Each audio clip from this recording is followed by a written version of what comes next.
It felt like the best 3 weeks of your life. The constant texts, the late-night calls, the compliments that somehow made you feel seen in a way nobody else ever had. They told you they had never connected with someone this quickly. They said you were different, special, rare. And maybe, for the first time in a long time, you stopped wondering whether someone would choose you because they already had. Or at least, that's what it looked like. But what if those 3 weeks weren't the beginning of a healthy relationship? What if they were the setup? Because sometimes, the person who makes you feel the most wanted in the beginning isn't necessarily the person who loves you the most.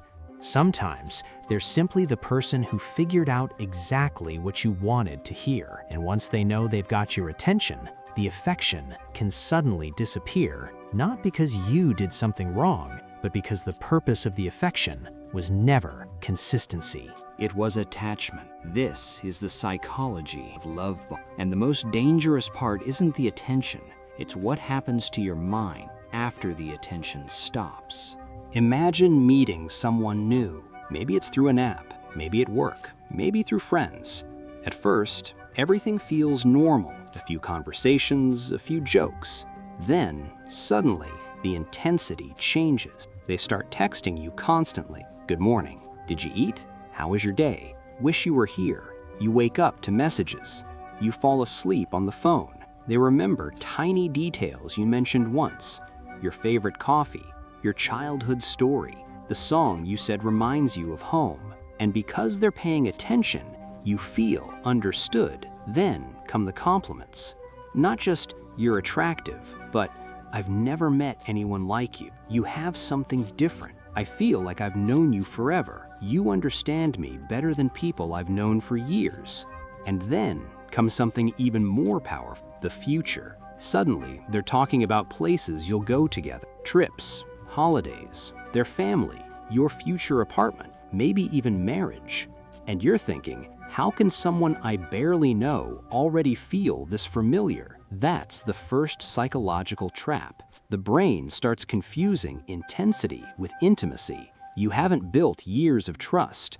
You haven't seen how they behave under pressure. You haven't watched how they handle disappointment. You haven't seen how they treat you when they don't get what they want. But emotionally, you already feel like you're deep into something. And that's exactly why the next stage works.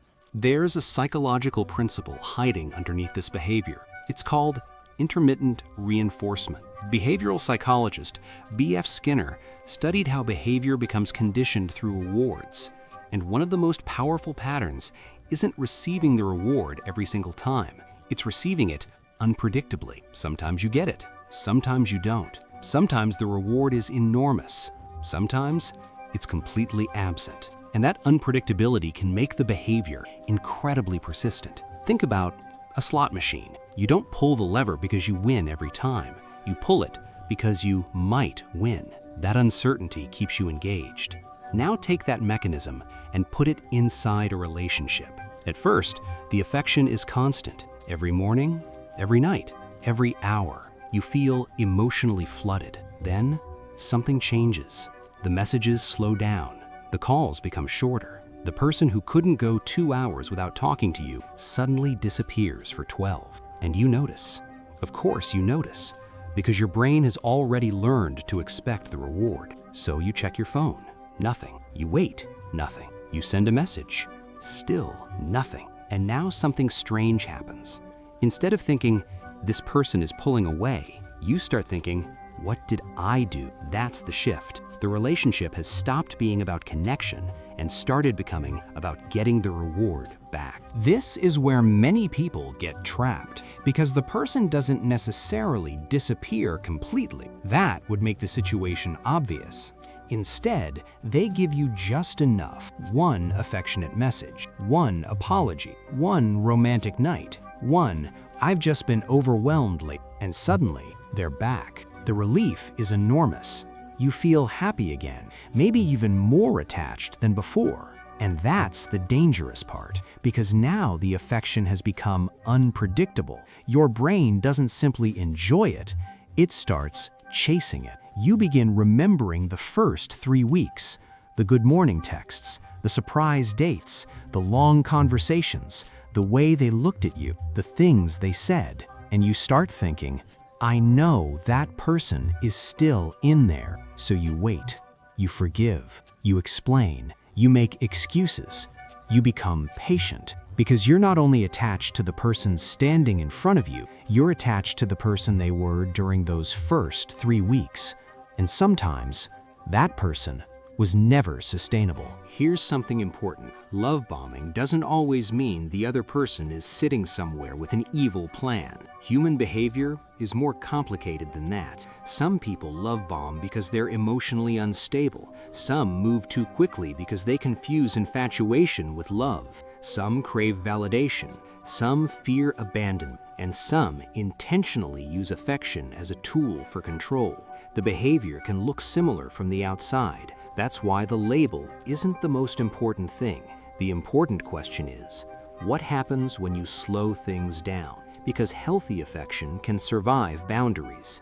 Manipulation often can't. If someone genuinely likes you, taking your time shouldn't threaten them. But if their attachment depends on speed, your boundaries suddenly become a problem. Think about the timeline. You met 3 weeks ago. But emotionally, they want you to behave like you've known each other for 3 years. They want constant communication, constant availability, constant reassurance. Maybe they expect exclusivity immediately. Maybe they become jealous when you spend time with friends. Maybe they say, I just know you're my person. After only a few dates, it sounds romantic. But ask yourself, how much evidence actually exists behind the emotion? 3 weeks can tell you someone is exciting. 3 weeks can tell you you're attracted to them. 3 weeks can tell you that conversation feels easy. But 3 weeks usually can't tell you how someone behaves when life gets difficult. You haven't seen enough. And that's the point. Emotional intensity can grow much faster than actual trust. Trust requires evidence, consistency, time, conflict, repair, boundaries, reality. Love bombing tries to skip the evidence and give you the emotional conclusion first. Now imagine the person pulls away. Suddenly they're colder, less available, less affectionate. And because you've already experienced the high, the absence feels like rejection. So you work harder, you text more. You become more understanding. You try to recreate the beginning. Maybe you buy them something. Maybe you become extra affectionate. Maybe you stop bringing up things that bother you. Maybe you start changing yourself. And without realizing it, you're now working for the relationship. That's the trap. At the beginning, they were pursuing you. Now, you're pursuing them, and the power dynamic has completely changed. This is why love bombing can be so psychologically confusing. You remember how intensely they wanted you. So when they stop wanting, you don't immediately question them. You question yourself. One of the strongest forces keeping someone inside a toxic dynamic is memory. Not the memory of what is happening now, the memory of what happened before. You think, but they weren't always like this. Exactly. That's why you're struggling to leave. You aren't only losing the person you have now, you're mourning the version of them you met at the beginning. The version who called you every night. The version who couldn't stop smiling when they saw you. The version who said, I don't want to lose you. And that creates a dangerous question. What can I do to get that person back? Sometimes the answer is nothing, because the beginning wasn't necessarily a promise of the future. It was simply the beginning, and healthy relationships don't require you to constantly chase the honeymoon version of someone. So how do you protect yourself? Don't become cynical. Don't assume every compliment is manipulation. Don't reject affection just because it's intense. Instead, slow the relationship down, not as punishment, as a diagnostic. This is the pacing test. Tell the person, I really like you, but I want to take this slowly. Then watch. Not their words, their reaction. If they respect your pace, that's information. If they become angry, that's information. If they guilt trip you, that's information. If they say, if you really liked me, you'd know, that's information. If they suddenly withdraw affection because you established a boundary, that's very important information, because genuine connection doesn't require you to abandon your boundaries to keep it alive. Here's the distinction most people miss. Healthy love is often less dramatic than manipulation. Healthy love can feel almost boring compared to emotional chaos. Someone says they like you, and then they consistently show up. They don't need to convince you every morning that they're your soulmate. They don't need to create emotional fireworks every night. They simply remain consistent. Their words and behavior match. Their affection doesn't disappear when you disagree. Their respect doesn't disappear when you say no. Their interest doesn't disappear when you become less available. That's what you should watch.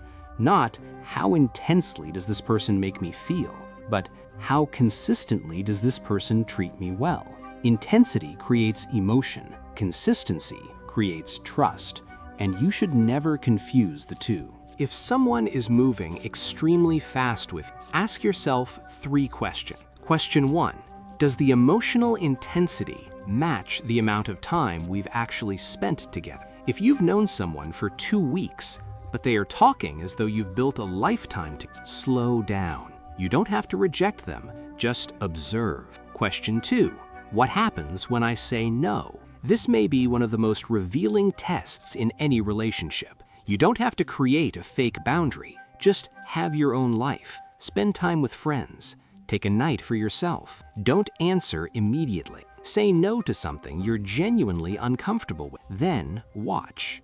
A healthy person may be disappointed, but they'll respect you. A controlling person may punish you for having boundaries. Question 3, do I feel loved or do I feel addicted to being wanted? That's a difficult question, because being intensely desired can feel incredible, especially if you've experienced rejection before. But attention isn't the same thing as love, and being needed isn't the same thing as being valued. So let's return to the title, 3 weeks.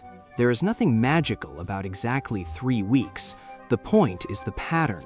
A person can create an enormous emotional bond in a very short period of time, but time is still one of your strongest defenses.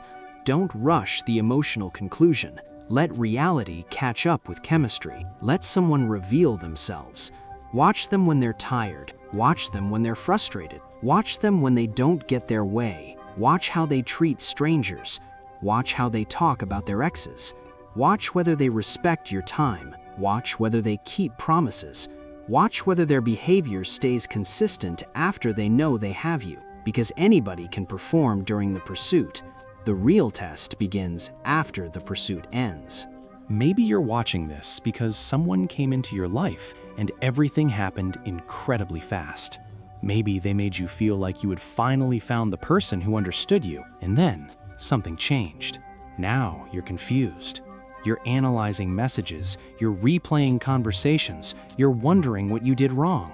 Maybe you're trying to become the person they fell for again. If that's you, stop for a moment. Look at the entire timeline, not just the beautiful beginning. Look at the pattern. Ask yourself, was the affection consistent? Were my boundaries respected? Did the relationship grow naturally, or was I emotionally rushed into it? And most importantly, do I love this person as they are now, or am I chasing the version of them I met at the beginning? Because sometimes the hardest relationship to leave isn't the one that was always terrible. It's the one that gave you something beautiful first, and then slowly made you work to get it back. That's where the trap becomes powerful. You stop asking, is this relationship good for me? And start asking, what do I need to do to make them love me like they used to? Never forget this. Real love doesn't need to rush your attachment. It doesn't need to overwhelm you before you've had time to think. It doesn't disappear when you establish a boundary, and it doesn't make you earn back affection that was freely given yesterday. So if someone comes into your life and makes everything feel perfect, don't automatically run, but don't automatically surrender either. Slow down. Watch. Observe. Let time reveal what intensity is trying to hide, because the person who truly wants a future with you will not be afraid of giving you time to discover whether you want one with them. Don't measure love by how high someone can make you feel. Measure it by how safe, consistent, and respectful they remain when the excitement fades. Because anyone can create a spark. The real question is, who stays when there is no fire to perform?